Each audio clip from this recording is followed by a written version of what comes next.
tenemos que dar un tema que se llama procedimiento judicial, que es donde se explica todo lo que son los procesos judiciales, cuáles son las diferentes competencias, jurisdicciones judiciales, y dentro de los diferentes procesos judiciales, que son los tipos de prueba que pueden admitirse, dentro de las pruebas que tenemos las testimoniales, confesionales, instrumentales, etcétera.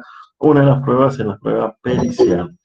¿Por qué es importante la prueba pericial? Porque es un tipo de prueba donde ustedes como ingenieros pueden participar y pueden generar honorarios bastante jugosos. Entonces, como entendemos que esa es una salida laboral inmediata que ustedes van a tener, les explicamos ese aspecto y se hace un práctico de cómo se hace, cómo se instrumenta, cómo se materializa la pericia. Así que nos queda un par de temas civiles. Ahí les voy a dar el procedimiento judicial, les voy a explicar la pericia y después me la van a enviar al correo. Esa es la parte práctica que vamos a tener este año. Lamentablemente no hay otra forma. Por lo acotado que ha sido el semestre, son muy pocas clases. No descarto el lunes que viene, que es feriado, tengamos clase, porque si no, no alcanzamos. O si no, ya coordinamos algún otro día que ustedes puedan disponer. Supónganse un domingo tipo 8 de la mañana para dar las clases que nos faltan, y el resto de las clases las estoy tratando de grabar para subírselas, por lo menos que tengan todo el material grabado. Pero la pericia me interesa, repito, porque es la parte práctica de una salida laboral inmediata que van a tener. Perfecto, profe, muchas gracias. Y en cuanto a la clase esta del día de feriado, no sé qué opinarán mis compañeros, pero creo que prefiero tenerla un día feriado antes que un domingo. Era El una domingo chance, es sagrado. a las 8 nos estamos acostando todos, bueno, cuando no había pandemia. No, vemos, sí, ya la tengo que charlar con los otros profesores, y bueno, y antes de terminar esta clase les voy a preguntar si es factible que la demos. Si no pueden, porque en realidad no corresponde, pero repito, así hemos acotado el semestre, coordinamos otro día que ustedes tengan disponibles un par de horitas para dar clase y durante la semana. Y si no se puede, bueno, se las subimos grabadas las clases. El asunto es que no quiero que pierdan clase, no tenemos tiempo.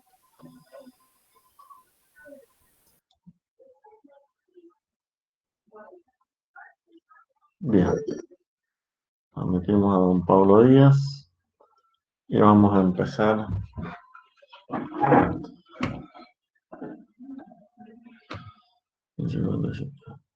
Bien. Bien. Bueno, vamos a tratar de ir empezando. Por ahí si entra alguno más tarde, tengo que bajar la presentación, pero bueno, así no los demoro a ustedes. Veamos. Ahí se está compartiendo bien. Dice contratos. Sí. Fantástico.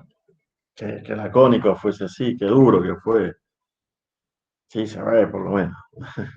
Sí, profesor, se ve. Bien. Gracias, está bien, muchas gracias. Bueno, buenas tardes. Hoy vamos a continuar con este aspecto del derecho civil que estamos viendo. Y con este tema de contratos cerraríamos como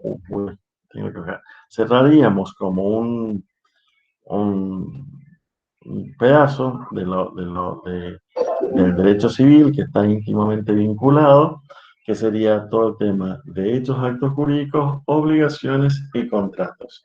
Entonces, le explicamos esa evolución del hecho, el acto jurídico, y vimos como ejemplo de actos jurídicos los contratos, después cuáles son las consecuencias de esos actos jurídicos, que serían las obligaciones, y vamos a hacer un poco más concretos al hablar de un tipo especial de actos jurídicos, que serían precisamente los contratos, que es algo que vamos a ver en forma permanente. Este mismo concepto de contrato lo vamos a ver en todas las diferentes ramas del derecho. Lo vamos a ver en derecho civil, ustedes ya lo han empezado a ver, ya lo han visto en derecho laboral, y también lo podemos ver en derecho administrativo, cuando hablemos de los contratos públicos, y las formas de contratar que tiene el Estado, a través de licitaciones, etc. Bien. Lo primero que tenemos que tener en cuenta cuando hablamos de contratos es que el tratamiento de este instituto de derecho varió sustancialmente a partir del año 2015, cuando se dictó el nuevo Código Civil y Comercial de la Nación. ¿Por qué cambió sustancialmente?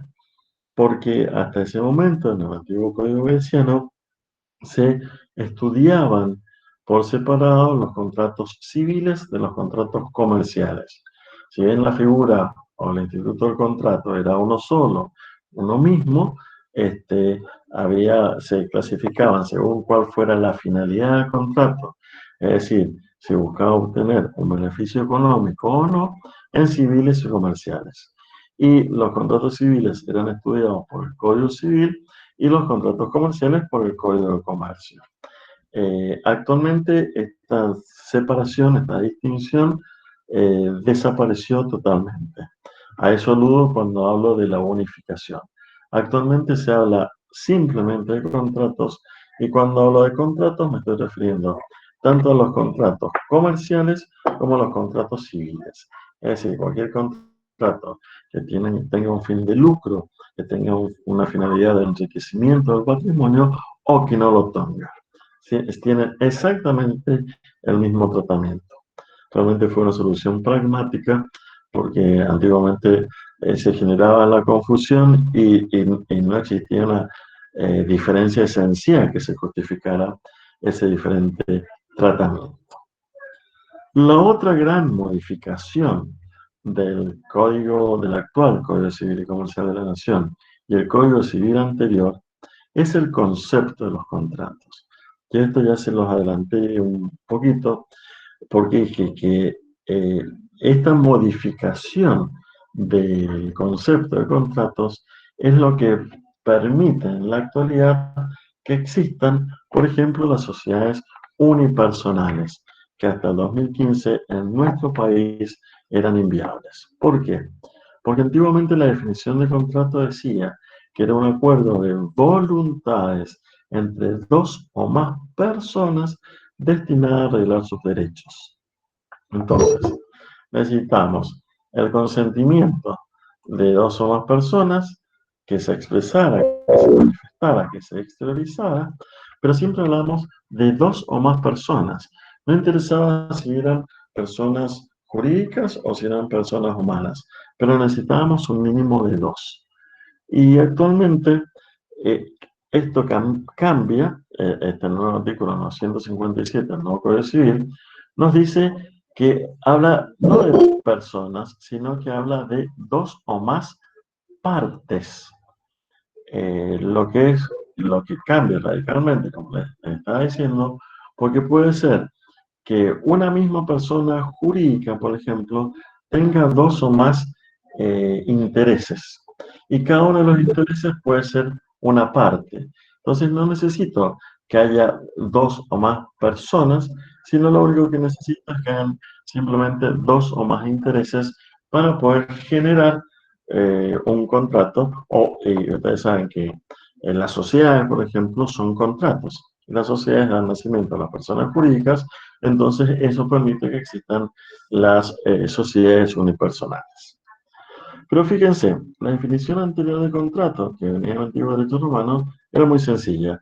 Acuerdo de voluntades, manifestación de voluntad por sus dos aspectos, oferta y aceptación, entre dos o más personas destinadas a arreglar sus derechos. La nueva definición es mucho más específica, porque nos está dando la esencia del contrato. ¿Por qué? Por empezar, nos dice que es un acto jurídico. Nosotros ya estudiamos lo que es un acto jurídico. Entonces sabemos que un contrato va a ser el hecho humano, voluntario, lícito, que genera esa relación jurídica o situación jurídica. ¿Es cierto?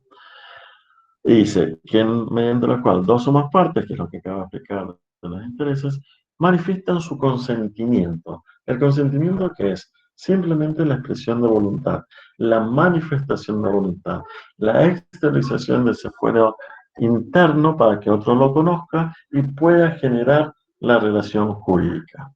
¿Y qué es lo que persigue esa manifestación de voluntad? Crear, regular, modificar, transferir o extinguir las relaciones jurídicas patrimoniales. Este es un tema que todavía no hemos visto, que es el objeto de derecho, y dentro del objeto de derecho, que es el patrimonio, ustedes saben que el patrimonio es el conjunto de bienes de una persona. Ese conjunto de bienes de una persona es la prenda común de los acreedores en el sentido que es la garantía que tiene cualquier acreedor que saben que su crédito va a ser respondido con el patrimonio, con el conjunto de bienes de su deudor.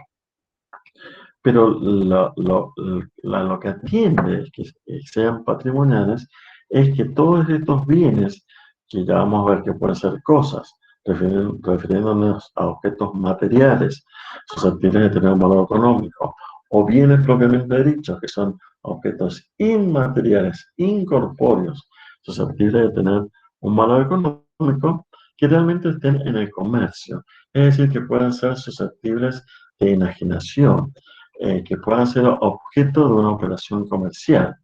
¿A qué es lo que voy? Que un contrato nunca se va a poder referir o nunca puede tener relación con algún objeto que esté fuera de comercio.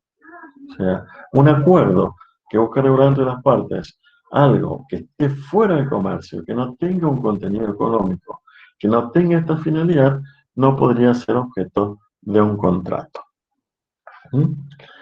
Entonces ya tenemos más o menos claro de qué se tratan los contratos, que es una figura que, como les decía, vamos a ver reiteradamente. Entonces, es un acto jurídico, con todos los elementos del acto jurídico que hemos estudiado, donde se manifiestan intereses contrapuestos que se entrelazan, se conjugan para crear, regular, modificar, transferir o extinguir relaciones jurídicas, que son esos nexos, esos vínculos que hacen modificar, transferir y extinguir derechos y obligaciones, pero siempre ese vínculo tiene que ser algo que esté dentro del comercio, que sea objeto del comercio. ¿Cuáles son los requisitos que va a tener el contrato? Ustedes saben que como todo acto jurídico, y esto ya lo vimos, y esto vendría a ser una suerte de repaso de lo que ya vimos, todo acto jurídico tiene tres tipos de requisitos o elementos. Los esenciales, que son los que tienen que existir o estar sí o sí para que el contrato exista. Los naturales, que son los que nos permiten diferenciar los diferentes contratos entre sí, y los accidentales, que son los que pueden estar o no, pero si están, son obligatorios. Es decir, se deben respetar sí o sí. Dentro de los requisitos esenciales que hemos estudiado, tenemos el consentimiento, la capacidad, el objeto, la causa y la forma. Son los que tienen que estar. Consentimiento que ya habíamos dicho que era la manifestación, la expresión, la exteriorización de la voluntad, ese consentimiento que se integra con dos partes o dos instancias. Una primera instancia es cuando una de las partes oferta, da a conocer su voluntad, y la otra parte es la otra instancia, es cuando la otra parte acepta la aceptación. Oferta y aceptación. Cuando existe este juego, esta relación, nosotros podemos hablar de que existe el contrato. Nosotros hemos dicho también que esa manifestación de la voluntad puede ser escrita, puede ser verbal, puede ser por signos inequívocos, como un gesto, o por conductas que se puede dar principalmente en temas laborales, ¿no es cierto?, donde todo se maneja por cuestiones fácticas. Esta voluntad tiene que ser libre, es decir, no puede estar viciada, y cuál es el vicio que podía afectar a la voluntad. La violencia, cuando manifiesto mi voluntad forzado por una fuerza externa, ya sea física o psíquica. Todo el tema del consentimiento actualmente es muy fácil de entender, o sigue siendo fácil de entender, cuando son entre presentes, entre personas que tienen un contacto. El problema era cuando había que generar un vínculo y las personas estaban en diferentes ciudades. ¿Y por qué esto era importante? Porque desde el momento que se dan a conocer la oferta y la aceptación, ahí nosotros decimos que nace el contrato porque se perfecciona el contrato, porque se unen las voluntades. Y a partir de ahí ya existe el contrato. Yo no necesito que se cumpla ningún otro requisito para que exista el contrato. Muchas veces ustedes se confunden y piensan que un contrato va a existir cuando se lleva el papel, cuando se escribe en un papel y cuando se firma. Y no, eso podría ser necesario en un contrato formal, pero en el contrato, para que exista, lo único que requiero es la manifestación de la voluntad en sus dos instancias, oferta y aceptación. Desde ahí, desde ese momento, yo puedo exigir las obligaciones y los derechos que le corresponden a cada una de las partes y tengo todos los medios de prueba para acreditarlo. Pero ¿qué pasaba antes? Antiguamente nos manejábamos, o la gente se manejaba con el correo postal.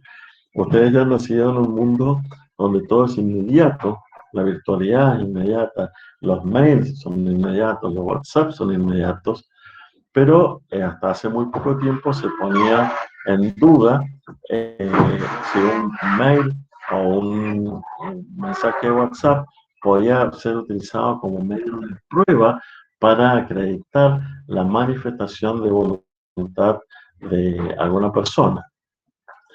Entonces, ¿qué pasaba? Yo mandaba mi manifestación de voluntad, un contrato de aquí, desde Mendoza, a una persona que vivía en Ushuaia. Y posiblemente ese señor manifestara su voluntad firmando el convenio que yo le había mandado. ¿Cierto? Ahí teníamos las dos voluntades. Pero yo todavía acá en Mendoza no tenía conocimiento de esa manifestación de voluntad, si lo había aceptado o no lo había aceptado. Entonces se armó una discusión doctrinaria donde se discutía desde cuándo existía ese contrato, ese acuerdo de voluntades, y de cuándo se podían exigir las consecuencias de ese acto jurídico. Entonces algunos decían que existía el contrato desde que quien firmó el acuerdo en Ushuaia lo remitía posteriormente, porque ahí ya está firmado, estaba su manifestación de voluntad que venía viajando, y otros consideraban que el contrato recién se perfeccionaba cuando el destinatario, que había sido el emisor de la oferta, recibía la aceptación de la oferta, ¿cierto? Y esta es la postura doctrinaria que tuvo mayor fuerza. ¿Por qué? Porque se puede dar perfectamente el caso que quien manifieste la aceptación haga una contraoferta. Y si hace una contraoferta, hay que esperar que la otra parte acepte esa contraoferta para que se pueda perfeccionar, para que puedan hacer ese contrato. La capacidad que también... Sí, escucho. Por eso ¿Sí? era que se usaban los telegramas, digamos que para confirmar la recepción de... Tal cual, porque los telegramas eran medios más acelerados, más rápidos que teníamos para conocer esa manifestación de voluntad, y aún así eran bastante lentos. Hoy en día todo es mucho más expeditivo, hasta la manifestación de voluntad emitida en un mensaje de WhatsApp. Si uno hace un registro, puede hacer hasta un acta notarial, donde se toma un numerito que tienen cada uno de los teléfonos y los WhatsApp por adentro, es un medio de prueba fehaciente para mostrar esa manifestación de voluntad. O sea, que esto que yo le estoy contando ha pasado medio a ser parte de la historia, porque actualmente la manifestación de voluntad es mucho más fácil de comprobar, de emitir. Es más, con este nuevo mundo virtual, yo podría celebrar un contrato a través de una plataforma de Meet y yo lo puedo dejar grabada toda la conversación y tengo un medio de prueba para demostrar que existe el contrato, ¿cierto? O sea, desde ese punto de vista se han simplificado notoriamente las cosas. ¿Queda más o menos claro la pregunta, la respuesta? Sí. Perfecto. Bien. El otro elemento es la capacidad. La capacidad también lo hemos visto, que era esa aptitud para adquirir derechos y contraer obligaciones.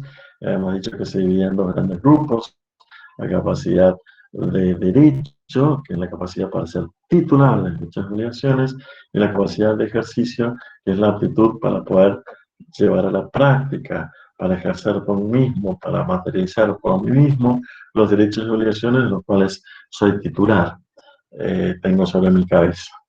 Entonces, habíamos dicho que la plena capacidad civil se obtiene a los 18 años, cuando tengo mi plena capacidad de derecho, que la tengo desde el momento mismo de la concepción, se reúne también con la capacidad de ejercicio, porque ya puedo defender yo por mí mismo todos esos derechos. Si se celebra un contrato donde una persona carece de capacidad, o porque es menor de edad, o porque se ha inhabilitado porque sufre Alzheimer, alcoholismo, o tiene algún retraso mental, ese contrato va a ser nulo porque no se cumple ese requisito esencial. Después habíamos visto el objeto, que es lo que las partes perseguían a través de esta relación jurídica que se ha generado, y ya explicamos un par de veces cuáles eran las características que debían tener. Que debía ser lícito, es decir, conforme a la ley, y que la licitud no solo es que es conforme a la ley, sino que además no debe causar daño a terceros, que tenía que ser posible, tanto física como jurídicamente. A 5 lucas y la panza de mi vieja es el único lugar al que... Es que no se celebre un contrato que está prohibido por la ley, que está prohibido, aunque no sea ilícito. Recuerdan el ejemplo de los contratos entre padres e hijos, el respecto a los contratos entre cónyuges, etc. Es porque tenía que ser determinado o determinable, es decir, que el objeto de ese contrato tiene que ser acotado, delimitado, definido, que no puede ser algo genérico. Yo no me puedo obligar en el contrato a entregar una suma de dinero. Yo me obligo a entregar 10.000 pesos, 1.000.000 de pesos, y si no lo puedo hacer con tanta precisión, busco pautas o parámetros que lo permitan acotar, determinar, que eso era lo que decíamos que era determinable. Pero también dice que sea susceptible de valoración económica, y esto hace referencia a esa modificación en la definición de contrato que teníamos en el nuevo Código Civil, que habla de relaciones jurídicas patrimoniales. Entonces ahora nos está diciendo específicamente que tiene que ser algo que esté en el comercio. Si no está en el comercio, no puede ser objeto de un contrato. Y termina diciendo, y que esto es a ser bastante sensible, que dice que puede ser que corresponda a un interés de las partes, aunque este no sea patrimonial. Pero ojo, esto no puede ser cualquier cosa. Esto es para, supónganse, cuando hay abluciones, cuando hay donación de órganos ante el fallecimiento de las personas, se firma un documento, porque los deudos o las personas allegadas a quien va a fallecer y que se le van a donar sus órganos, tienen que firmar un convenio, un contrato, donde acuerdan que se donen esos órganos. Pero esta donación nunca, de ninguna forma, puede tener contenido patrimonial. Es decir, nunca podría ser, nunca debería pagarse por obtener una córnea o un hígado o cualquiera de esos elementos que se requieren en un trasplante a otra persona que lo necesite. La causa, en este caso la causa no es como la causa fuente que hemos visto en las obligaciones, sino que se está refiriendo a la causa fin, así el objetivo inmediato que tienen las partes al contratar. La diferencia entre el objeto y la causa es la finalidad. El objeto es la finalidad inmediata, lo que las partes quieren ahí concretar, lo que persiguen en forma directa. Y la causa es la finalidad mediata, lo que está un poquito más allá. En una compraventa de una casa, el objeto sería la adquisición de la casa.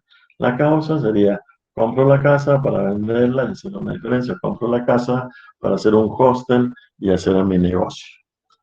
Esa causa, esa finalidad inmediata, siempre debe existir. O sea, por siempre que adquirimos una propiedad, aunque sea para vivir nosotros, existe. O sea, existe un motivo para que nos llegue a realizar el contrato. Y obviamente debe ser lícito, debe ser conforme a la ley, y puede tener una finalidad objetiva o subjetiva. O quiero objetiva para hacer un negocio y subjetiva, compro la casa que fue de mi abuelo. Es algo que es perfecto, interno a una persona, es algo subjetivo, pero es algo absolutamente lícito. Y por último, la forma, que hemos dicho que la forma es en que en algunos casos la ley exige que el contrato cumpla determinados requisitos, determinados requerimientos, porque el principio general es que los contratos son no formales. Vale. No, perdón, escucha. ¿No era ninguna pregunta? Perdón. Entonces, el principio general Sí, es bueno, no, ahí no, te escucho, ¿querés una pregunta?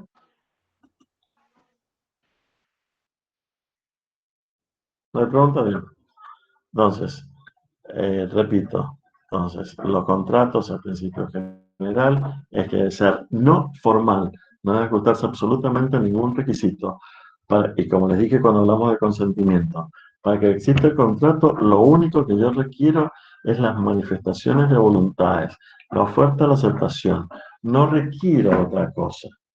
Después, por un motivo de seguridad jurídica, para que sea demostrable la manifestación de voluntad, se aconseja, se sugiere, se recomienda que yo lo lleve a papel, ¿no es cierto?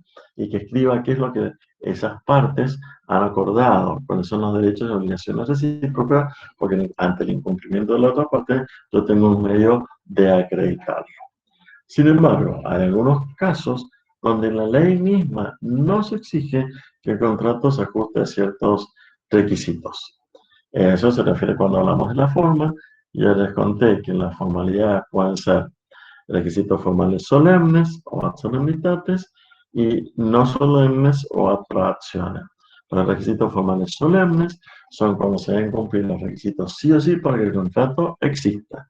Por ejemplo, las donaciones de inmuebles tienen que realizarse por escritura pública. En cambio, un ejemplo de requisito formal ad proactionem, solemne, es que la cesión de derechos, o puede ser un derecho intelectual, también debe realizarse con escritura pública. En el primer ejemplo, si no lo hago por escritura pública, el contrato no existe. En el segundo caso, como principio de prueba por escrito, si no lo realicé por escritura pública, sino por un instrumento privado, puedo hacerlo después por ratificar esa manifestación de voluntad. Esos son los requisitos esenciales. Los requisitos naturales, ya también los vimos cuando hablamos de actos jurídicos, eran los que me permitían diferenciar las figuras.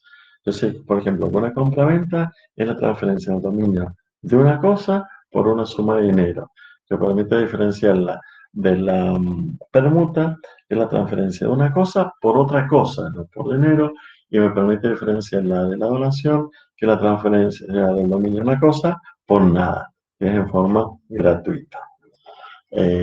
Calculo que ya lo han visto, lo vamos a ver posiblemente en la próxima clase, diferenciar el contrato de locación de obra de la relación de trabajo.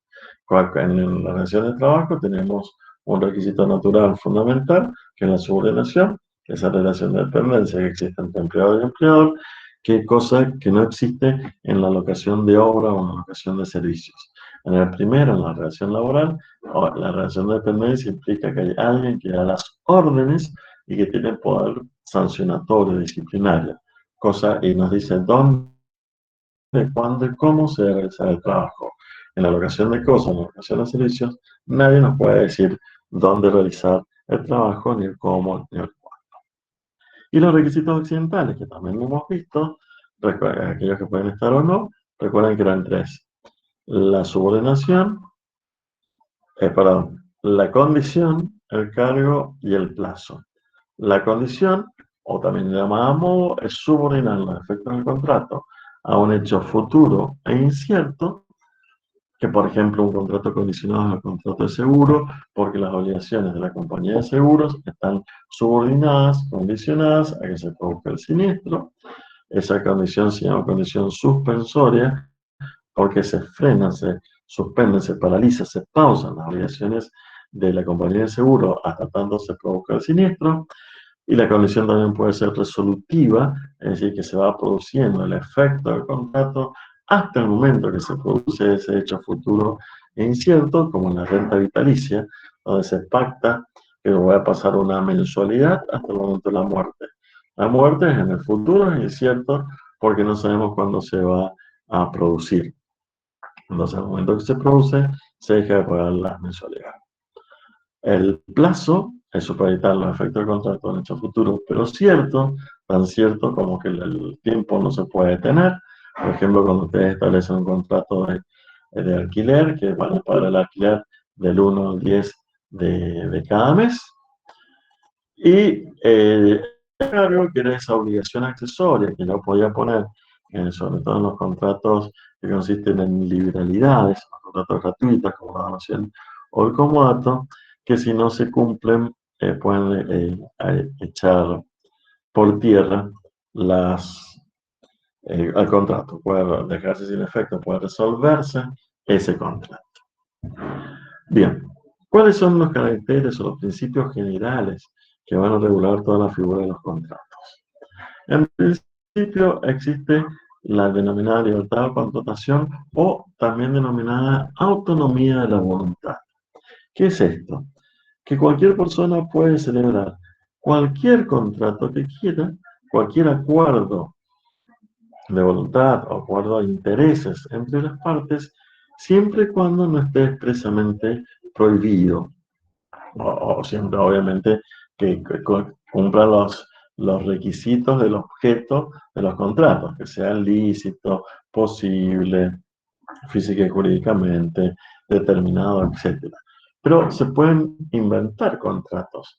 Esto es muy importante porque generalmente la enumeración de los contratos que existen es bastante limitada en las figuras que había. De ahí que, por ejemplo, el nuevo Código Civil incluye un montón de contratos que no estaban contenidos en el antiguo Código Civil porque no existían, porque todavía no se los habían inventado. Esto lo vamos a ver enseguida, también una clasificación de que habla de contratos nominados e innominados según que estén regulados o no por la ley. ¿Por qué es esto? Porque supónganse, el código anterior de los romanos nos tenían perfectamente regulado lo que es una compraventa, lo que es la permuta, lo que es un contrato de alquiler.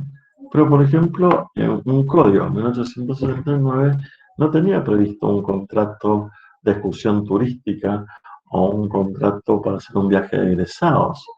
Y mucho menos podía tener previsto lo que es un leasing o lo que es una franquicia, es decir, todas esas figuras que han aparecido conforme las necesidades de la sociedad en la medida que avanza. Entonces, nada impide que yo me invente un nuevo contrato, siempre y cuando su objeto no esté expresamente prohibido por la ley. Eso se denomina autonomía de la voluntad. El efecto vinculante hace relación a que cuando se celebra un contrato, ese acuerdo de voluntad obliga únicamente a quienes han manifestado su voluntad. Los terceros son ajenos a esa relación y nada les importa, nada les interesa ese contrato. Pero el efecto vinculante implica que las partes están obligadas a cumplir lo que convinieron y que deben cumplir o se deben ajustar a lo que convinieron como si fuera la ley misma. Un contrato tiene fuerza de ley. Es decir, que si las partes no lo cumplen voluntariamente, espontáneamente, lo que acordaron, perfectamente se puede recurrir a la justicia para que hagan cumplir por la fuerza lo que las partes acordaron.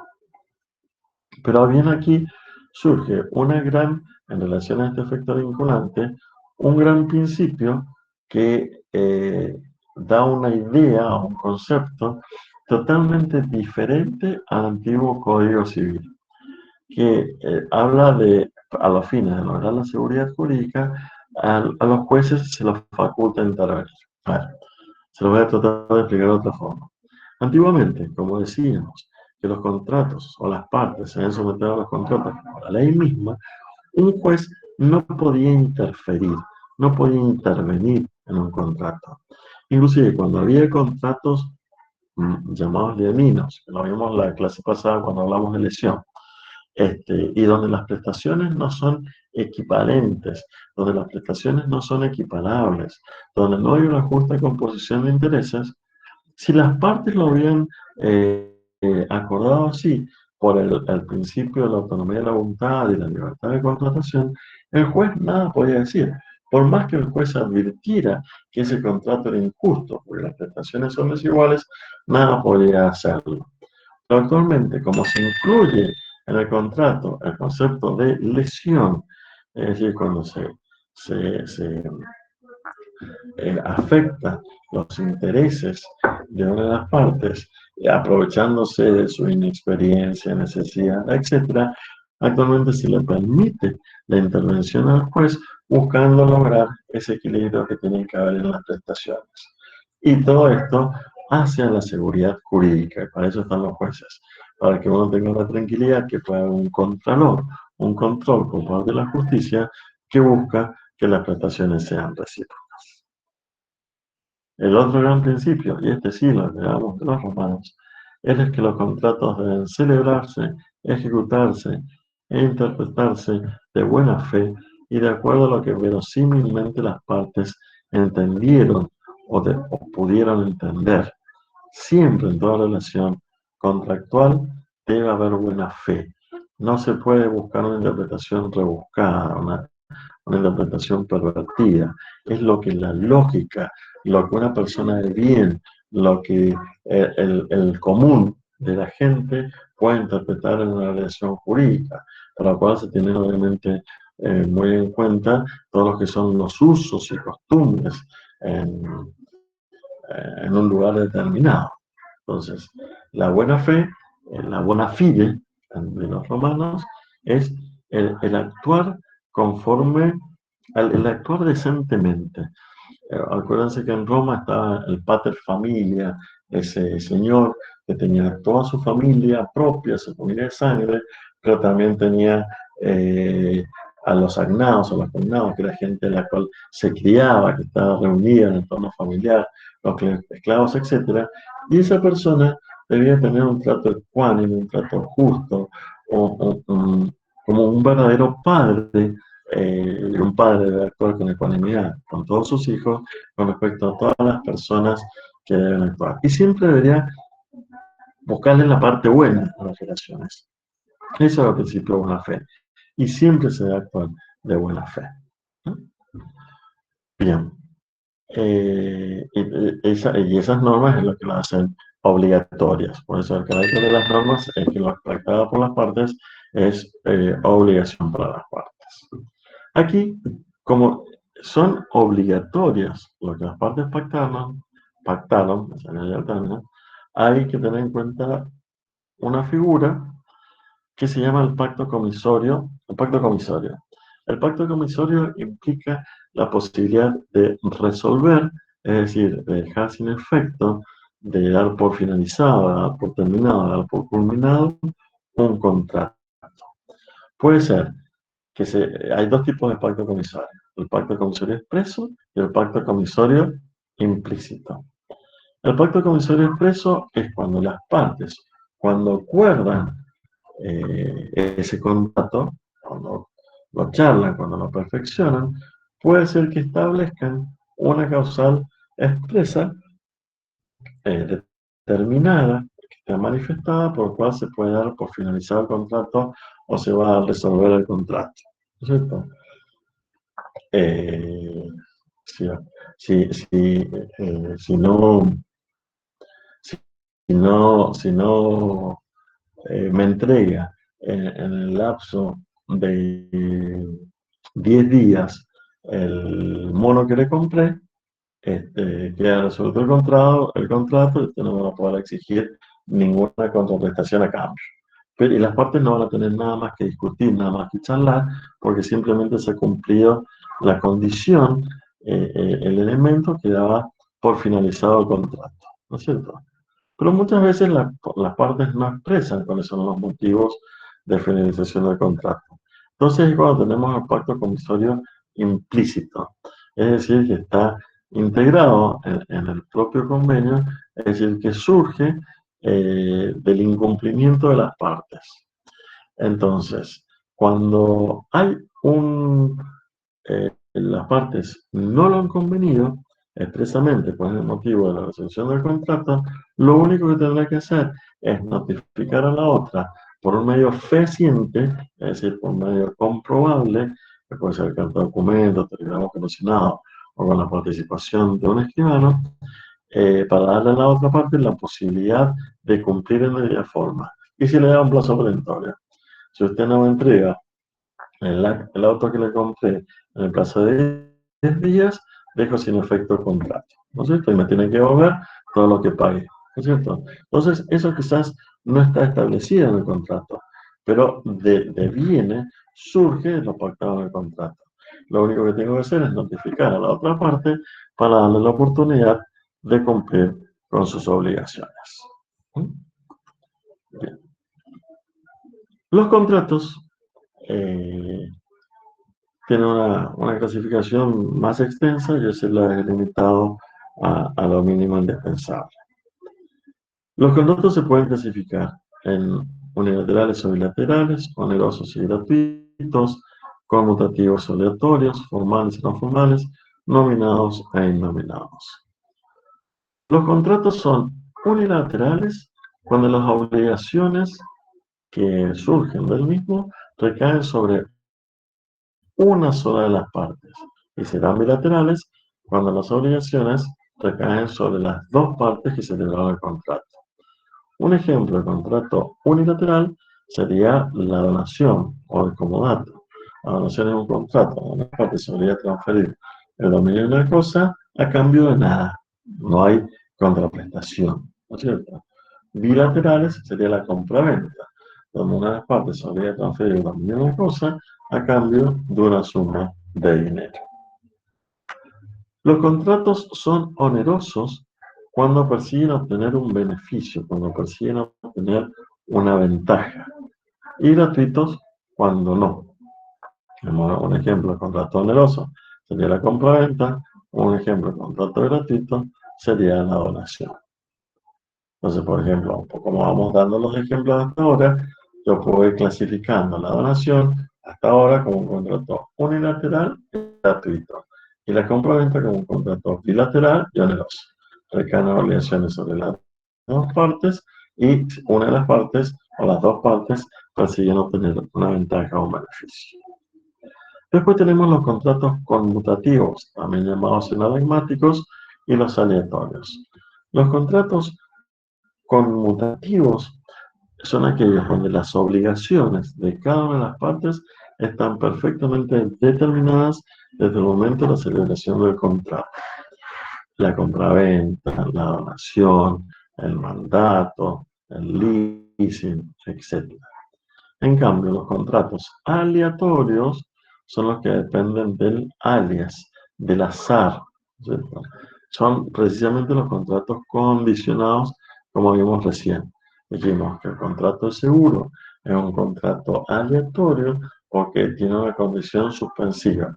La obligación de una de las partes, que sería la compañía de seguros, está supeditado al que se produzca un hecho futuro e incierto.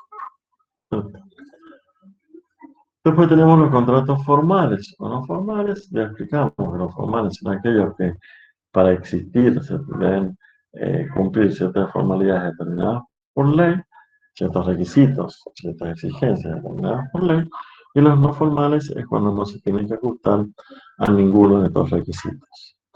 Y por último, los nominados e innominados.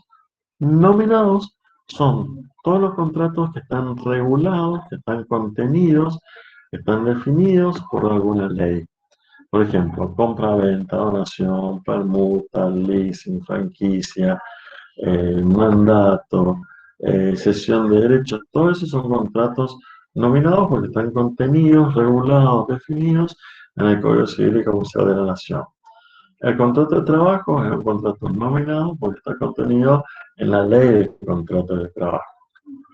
En cambio, como yo les dije que regía el principio de la autonomía de la voluntad, puede haber muchísimos contratos que no están regulados todavía, que no están contenidos en una ley.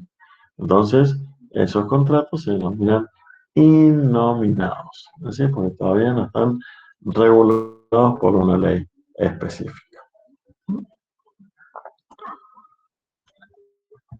¿Hasta ahí vamos bien?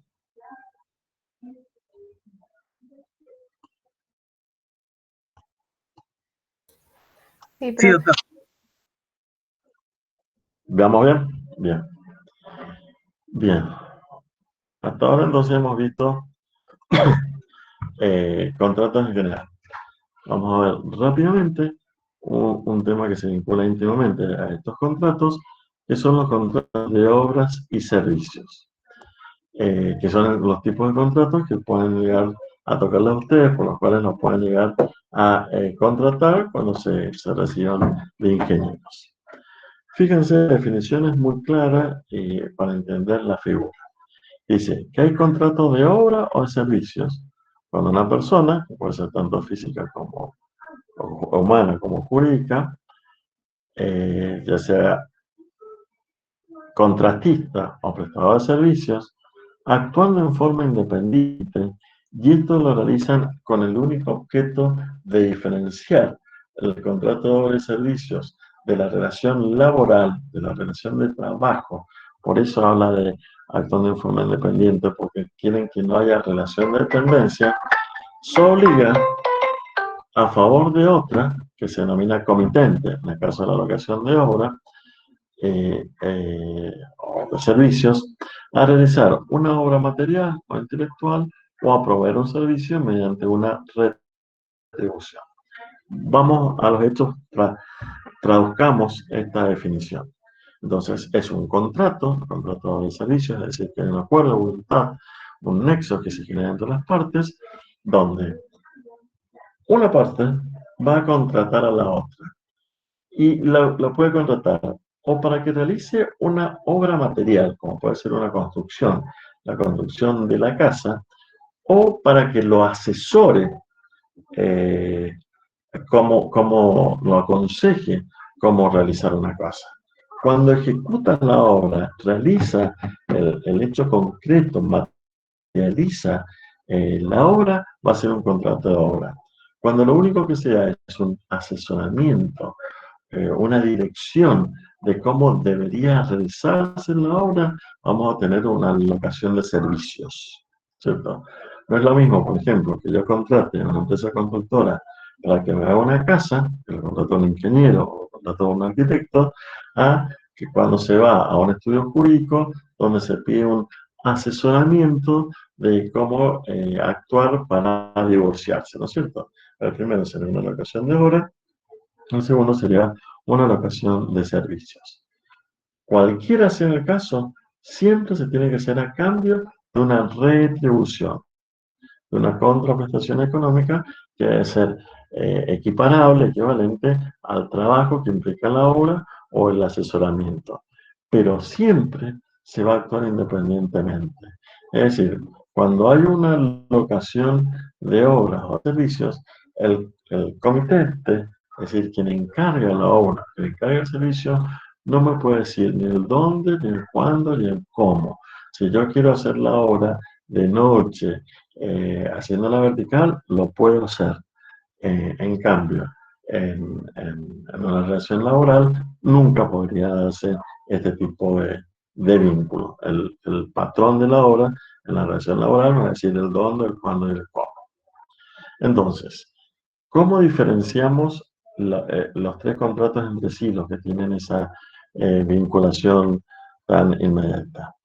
La locación de servicios siempre es una obligación de medio, es decir, como es un asesoramiento, como es un consejo, quien da el consejo no asegura en un 100% el resultado de ese consejo.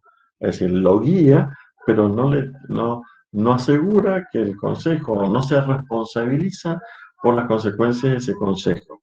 Si sale mal, salió mal. En cambio, en la contrato de obra es una obligación de resultado. Quien lo realiza se obliga, se garantiza, se compromete a que el trabajo realizado es como debe realizarse, aunque él decida el cómo, el cuándo y el dónde. En el derecho laboral hay una relación de dependencia donde, como hemos dicho hasta ahora, el empleador me dice el dónde, el cómo y el dónde, y ante el incumplimiento del empleado tiene esa facultad sancionatoria, de castigo, etc. Bueno, esto lo vamos a ver rápidamente, porque el sistema de contratación, ustedes lo ven en varias materias, puede ser ajuste al salario, medida, coste y coste, o los materiales al cargo del contratista. Eso es cuestión de estudio. No merece obligación. Vamos rápido por el tiempo. Todo esto ya les voy a subir en el PowerPoint, porque esto no merece mucha explicación. Esto es algo que está establecido directamente por la ley y hay que estudiarlo para ver cómo se da la relación en las locaciones de obras y servicios. Porque aclara, por ejemplo, que si nada se combinó sobre cómo eran los medios de contratación, ajuste al sábado, medida, coste y costas, se establece que es ajuste al sábado y los materiales deben ser provistos por el contratista. Si nada se dice sobre la recepción de la obra, no está previsto, por ejemplo, un pliego, cuando hay un contrato de obra pública, se presume la aceptación de la obra cuando nada dice el comitente. Garantías también van a estar establecidas en los pliegos. El tiempo para reclamar los vicios ocultos, es decir, los vicios que no se ven a simple vista, que están disfrazados y que una persona sin conocimiento del puerto no puede conocer, hay un plazo perentorio para reclamarlo y un plazo para denunciarlo y otro plazo para reclamarlo. Si yo no lo denuncio, después pierdo el derecho a reclamarlo, o sea, prescribe la acción. Entonces, si yo conozco un vicio oculto, compro una casa y descubro que la casa se está hundiendo, y eso es algo que no podía ver, no podía observar cuando adquirí el inmueble, esto de tener 60 días de que me mudé a la casa para denunciarlo. Y después, para iniciar la acción de los daños y perjuicios, por lo que esto me produce, tengo 3 años en los casos de inmuebles y 6 meses en los casos de los muebles. Esto todavía lo vamos a terminar de aclarar en la próxima clase cuando hablemos de objeto de derecho. Inmuebles son las cosas materiales que no se pueden trasladar de un lugar a otro, como una finca, una casa, etc. Muebles son las cosas que se pueden trasladar de un lugar a otro, y los bienes muebles se clasifican en muebles propiamente dichos y en semovientes. Los muebles propiamente dichos son aquellos que necesitan una fuerza externa para ser trasladados, y los semovientes son los que se impulsan por sí mismos. Un mueble propiamente dicho sería un auto, un tractor que necesita una fuerza externa para poder moverse, o moverlo cuando es una mesa o una silla, y los semovientes sería, por ejemplo, una vaca o un caballo que se pueden mover por sí mismos. Bien. Después también están enumerados cuáles son las obligaciones del contratista y cuáles son las obligaciones del comitente. Que todas las obligaciones es muy fácil recordarlas, muy fácil tenerlas en cuenta, porque obedecen nada más que al sentido común, que es ejecutar el contrato conforme las previsiones del contrato, los que las partes acordaron, y tener en cuenta mucho ese pacto de comisión expreso o implícito. Informar al comitente, es decir, quien encarga la obra, quien paga la obra, cuáles son los aspectos esenciales en el cumplimiento de la obligación. Proveer los materiales adecuados. Esto se refiere a la calidad y a la cantidad de materiales necesarios para realizar esa determinada obra de acuerdo a lo que convinieron las partes. esos materiales provistos no los pueden utilizar arbitrariamente. No es diligentemente, sino es diligentemente, con diligencia, con precaución, todo lo contrario de la negligencia. O sea, tengo que hacer un buen uso de los materiales provistos, no un mal uso de los mismos. La obra se debe ejecutar en el tiempo convenido, porque si no se ejecuta en el tiempo convenido, vamos a tener gravísimas consecuencias, vamos a tener castigos por ese incumplimiento. Obviamente también debe permitir que quien encarga la obra, que quien paga la obra, pueda controlarla, pueda inspeccionarla, pueda concurrir al lugar donde se están realizando los trabajos y pueda controlarla. Estas obligaciones están elaboradas en el código, no es difícil entenderlas, simplemente hay que acordarse. Y las obligaciones del comitente principalmente son dos. Pagar la retribución, es decir, que es la máxima obligación del comitente, pagar la obra o servicio que se contrató, y ese pago tiene que ser en tiempo y forma, o en caso que el pago no lo realice en tiempo y forma, podrá tomar todas las medidas que sea necesario el contratista para asegurarse ese pago en tiempo y forma. Pues inclusive si no se realiza la obra por culpa del comitente porque no pagó, puede llegar hasta hacer una rescisión unilateral del contrato por culpa del comitente, ¿no es cierto? Entonces las obligaciones de cada uno deben ser cumplidas al pie de la letra y insistimos, los principios generales de los contratos deben ser de buena fe. Y la otra gran obligación del comitente es la recepción de la obra. Lo vamos a ver en una clase cuando hablemos de derecho público, derecho administrativo, sobre todo el contrato de obra pública. Nos interesa que lo tengan claro, lo estamos haciendo de forma muy genérica, muy general. Cuando se contrata una obra en el ámbito público, tenemos dos recepciones, una recepción provisoria y una recepción definitiva. La recepción provisoria es cuando se terminan de ejecutar los trabajos, entonces se da un periodo de 6 meses para probar, comprobar si la obra está bien hecha, si los materiales son los adecuados, ver si hay vicios aparentes y ver si hay vicios ocultos. Entonces, durante esos meses siguen tejiendo las garantías de la obra, y después cuando se hace la recepción definitiva, ya se deslinda la responsabilidad del contratista y ya queda en manos del comitente, ¿no es cierto? Nadie más va a discutir sobre esa obra. Y a partir de ahí ya se deslindan las responsabilidades. Lo vamos a volver a ver cuando hablemos de derecho público. Las responsabilidades. También es cuestión de estudiarla, tampoco es lógica pura, ¿no es cierto?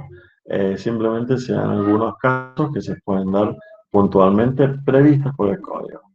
Entonces, cuando se realiza la obra y esa obra se destruye, si la destrucción es por caso fortuito, ¿qué es el caso fortuito? El caso fortuito es algo que no puede preverse y que previsto no puede evitarse, como podría ser un terremoto. No puede preverse o no puede evitarse. Entonces, si la destrucción de la obra que ha sido contratada se produce por un caso fortuito, se extingue, se muere el contrato y solamente se puede cobrar el valor de los materiales y la compensación de la tarea. Ya serían los saberes, la remuneración por haber realizado el trabajo. Pero no se van a cobrar daños y perjuicios. O sea, solamente se van a cobrar los materiales que se pusieron en la obra y el tiempo, el trabajo efectivo que se realizó. Ningún otro tipo de contraprestación. Ahora bien, si la destrucción de la cosa atiende a la mala calidad de los materiales, es decir, que no se cumplió con lo que está pactado en el contrato, el comitente no tiene por qué pagar el precio, la contraprestación que se comprometió, porque el contratista no puso los materiales que se había obligado a comprar. Es una solución salomónica totalmente lógica. Y después, si el comitente, es decir, quien encarga la obra, está en mora en la recepción, o sea, tarda en recibir la obra, hay que pagar una retribución. Esa retribución, generalmente en la obra pública, se llama mayores costos. porque mientras no se reciba la obra, el contratista se tiene que seguir haciendo cargar la obra, controlarla, vigilarla, repararla, porque lo tiene que entregar en condiciones. Entonces es una carga para el contratista y esa carga la está generando el comitente. Entonces es lógico que se le reconozcan las variaciones de precio, el mantenimiento, etc. Eso es mientras se entrega la obra. Después de entregar la obra, el constructor, es decir, el contratista, responde por los daños que comprometen la solidez de la obra, ¿no es cierto? Se hace cargo, es responsable por la calidad de la obra que ejecutó. Y lo grave que esa responsabilidad es por los 10 años. Lo importante es que lo sepan porque es la responsabilidad. Si uno hace un mal cálculo de la estructura de un edificio y se equivoca y en vez de poner los hierros del 8, puso los hierros del 12 en el cálculo, lo que hacen más rígida la obra, generan después la rotura y la caída de la obra. Esa responsabilidad por el mal cálculo se tiene por 10 años, que en realidad en la parte práctica son 11 años, porque son 10 años para que opere la prescripción, más un año para que se prescriba la acción de interponerlos. Entonces esa es la responsabilidad que tiene un profesional, un ingeniero, un arquitecto, cuando es una locación de obra. ¿Y por qué nada más que una locación de obra? Porque hemos dicho que la locación de obra es una obligación de resultado. Es decir, se garantiza, se asegura que el trabajo realizado, la obra realizada, está hecha conforme las mejores normas, el conocimiento, la especialidad, los mejores materiales, etc. Entonces, es una responsabilidad bastante extensa, ¿no es cierto? Y cuando se cumple el contrato, acá lo que queremos ver cuáles son los motivos por las causas por lo cual puede finalizar esa relación en la locación de obra o en la locación de servicio. Cuando se realiza la obra y se pagó el precio, entonces las dos partes cumplieron lo que se obligaron y nada se debe, que es un motivo de extinción normal de la obra. Cuando desiste el prestador, es decir, que abandona la obra, en ese caso o tendrá que llegar a resarcir al comitente por los perjuicios que le puede llegar a generar. En realidad, esto lo prevé no solo el Código Civil, sino, por ejemplo, lo prevé la Ley 4416, que es la Ley de Obra Pública, y que en ese caso puede ser una rescisión unilateral por culpa del empleador, por culpa del comitente, una rescisión unilateral por culpa del contratista, pero también puede haber una rescisión acordada entre las partes cuando se torne necesaria la obra y las dos partes deciden no llevarla a cabo.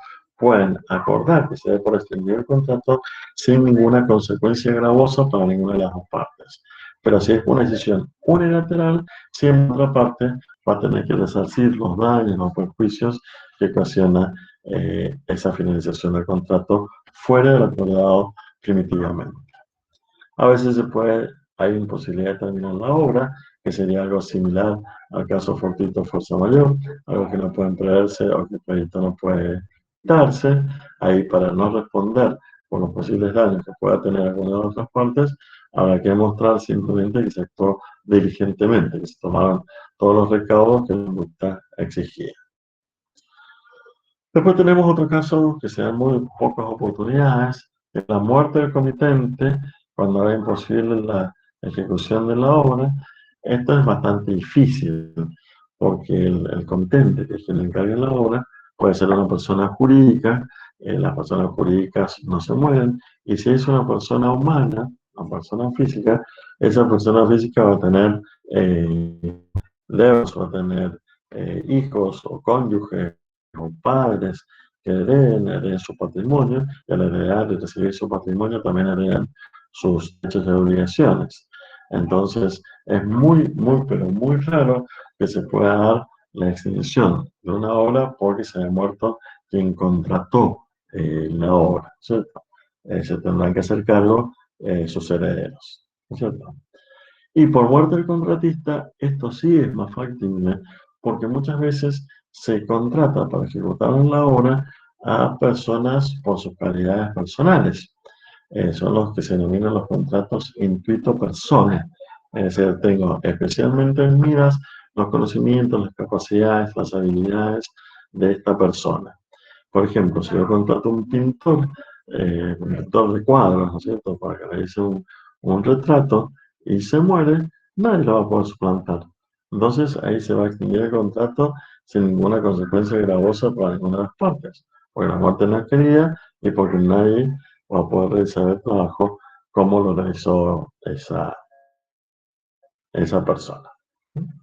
Así que todas estas consecuencias de la alocación de obras y servicios es algo sumamente lógico, y nada más que repasarlas, memorizarlas. Pues yo creo que derecho administrativo, pero eso lo vamos a ver en otra clase. Bien. ¿Quedan más o menos claros los conceptos, chicos? Está aburridísima la clase porque he visto que se han ido varios. ¿Se han aburrido mucho? No, muy interesante, doctor. La parte de contrato estuvo buena, muy buena. Interesante. Lo vamos a perfeccionar un poquito más y vamos a terminar de entender un poco más esto cuando veamos derecho administrativo, los contratos de obra pública, que son donde principalmente ustedes van a tener que participar y que veamos los pliegos, etcétera, que son parte de los contratos, que posiblemente o van a tener que interpretar o van a tener que hacer los pliegos. Lo importante, lo que a mí me interesa de esta clase, que les quede claro como profesionales que son, es que es un contrato y que no confundan con otras figuras o que necesitamos para que exista un contrato. El contrato, simplemente, hablando lo más sintética y campechanamente posible, es un acuerdo de voluntades entre dos o más personas o intereses o partes destinadas a arreglar sus derechos. Es cuando se entrelaza una oferta con una aceptación por la cual se acuerdan derechos y obligaciones para las partes. Es lo único que yo necesito para que exista un contrato. Yo insisto, no necesito un papel, no necesito ninguna otra forma de prueba. Lo único que requiero es esa doble manifestación de voluntad para que exista el contrato, ¿no es cierto? Después vendrá la clasificación, o formales, no formales, pero eso es lo que tienen que tener en cuenta para que se realice. Supónganse, posiblemente ustedes, algunos será afuera, han tenido que celebrar un contrato de alquiler, un contrato de locación. Para celebrar un contrato de locación no tengo que escribir nada. Simplemente si una persona dice, yo alquilo esta casa por 5.000 pesos, departamento, y ustedes dicen, bueno, yo acepto alquilarla por 5.000 pesos, desde ese momento existe el contrato y las obligaciones son recíprocas para las partes, ¿cierto? Y se pueden exigir compulsoriamente. Pero, ¿qué pasa? Muchas veces las palabras se las lleva el viento y por eso necesitamos instrumentarla, por eso necesitamos llevarla a un papel para demostrar cuál es el acuerdo, cuál es el precio, cuáles son las pautas. Pero si ustedes lo acordaran, vuelvo a insistir, por una reunión de Zoom y quedara grabado, vale como medio de prueba y como un contrato cuando tengan que exigir el incumplimiento de alguna de las partes, ¿no? Eso es lo que más me interesa que les quede claro. Bien, ¿alguna duda sobre este tema? No, profe, perfecto, sin dudas. Sin duda, buenísimo. Ahora les subo este Power y los voy a dejar descansar 5 minutos porque a las 5 ya tienen clase con la doctora Jan. ¿Eh? Y bueno, ya les pregunto por el grupo si después que hable con el doctor Carbone y la doctora Llano, si damos clase el lunes que viene o algún otro día que ustedes tengan disponibles, no sea muy gravoso, si no quiero perder una clase más. ¿Sí? Así que ya lo consultamos durante la semana. Muy bien. ¿Por Chicos, qué? ¿Qué pasa el lunes que viene? Es feriado. Ah, Es feriado porque no, porque viste que con este mundo virtual uno se le escapan los feriados. No sé si porque es el 20 de noviembre el feriado. No sé si el lunes que viene o el otro. Yo también estoy medio corrido con el almanaque. O sea, me voy a fijar todo eso y después se lo consulto por el grupo de WhatsApp para no perder esa clase. ¿Mm? Bien. El 23 es. Entonces, no es el lunes que viene, sino el otro. Entonces lo acordamos la semana que viene. Gracias. Qué único, Matías. Gracias, Matías. Entonces, tenemos un lunes más de clase y después arreglamos para el otro. Muy bien, chicos. Nos vemos el lunes que viene. Saludos. Suerte. Chao, chao. Chao, gracias. Saludos, Hasta profe. luego, doctor. Hasta luego. Chao, profe, Chao, chao. gracias. Chao, profe.